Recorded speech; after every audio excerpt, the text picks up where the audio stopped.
Hi, how are you? Hi, I'm good, thank you. So let's talk about the forced labor and the worst form of child labor. Could you please define them? Sure. The ILO, the International Labour Organization, defines forced labor as any work imposed under threat. So this threat can take many forms. It can be deprivation of food, confiscation of land, non-payment of wages, etc. Regarding the worst forms of child labor, the ILO chose to adopt an open-ended definition to focus on the principle that every child must have the opportunity to fully develop his physical and mental potential. Therefore, the goal of the effective abolition of child labor is to avoid any work that is detrimental to his education and development. Forced labor is regulated through two ILO conventions. First, the Forced Labor Convention, and second, the Abolition of Forced Labor Convention. As to the worst forms of child labor, they are covered by the Minimum Age Convention, adopted in 1973, and the Worst Forms of Child Labor Convention, adopted in 1999. As these are fundamental principles, states are obliged to work to eliminate forced labor and the worst forms of child labor, even if they have not signed these conventions. Okay, thank you. And why are these topics so important nowadays? Well, first, it's an increasing problem.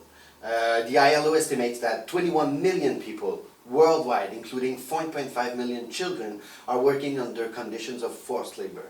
The goods produced by this type of operation have a total value amounting to approximately $150 billion. Wow. So it's an increasing problem. Recent free trade agreements signed by Canada include a commitment for the abolition of the worst forms of child labor and forced labor. However, this commitment has no mechanism to implement it. Also, between 2012 and 2016, there was a 31% increase in the value of importation into Canada of products for which the supply chain involves forced labor or forced child labor. These products include, for example, clothing from Bangladesh, Mexican tomatoes, Dominican coffee, Indian shoes, Indonesian palm oil. So in fact, the risk of Canadian buying products from forced labor or the worst forms of child labor is real in everyday life, as the problem encompasses everyday consumer products, from electronic gadgets to food, clothing, and toys.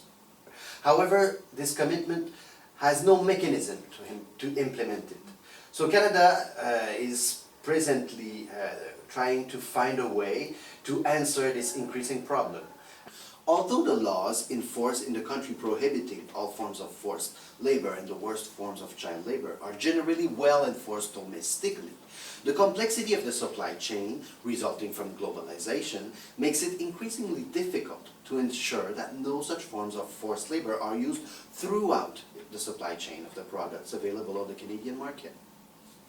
To address adequately this complex challenge and to make abolition of those types of exploitation effective, the best strategy would be to involve the business sector, civil society, and the government in different ways. Canada is now at the crossroads trying to figure out the best way to act on this matter. Okay, so yeah, that was my next question, like how do governments address this issue? Well, there's two main ways. I'll speak about two different ways of two different types of legislations which address the problem. First, we have the prohibitive approach, of which the US is the best example. It consists in a pure and simple ban of products which are the result of forced labor or the worst forms of child labor.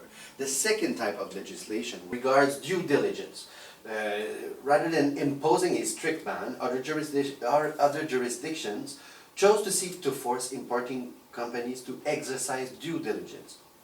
To prove this due diligence, companies must provide to the public comprehensive information on the action they undertook to make sure that their supply chain is devoid of any forms of forced labor. Such laws enable the public to have easier access to comprehensive information, and business are pressured to act. 4 states have passed such laws since 2010. First, California in 2010. Then in 2015, the United Kingdom, and in 2017, both Netherlands and France. This type of legislation is based on the fact that companies, particularly multinational firms, are the best place to provoke or to impose changes in practice in the global supply chains.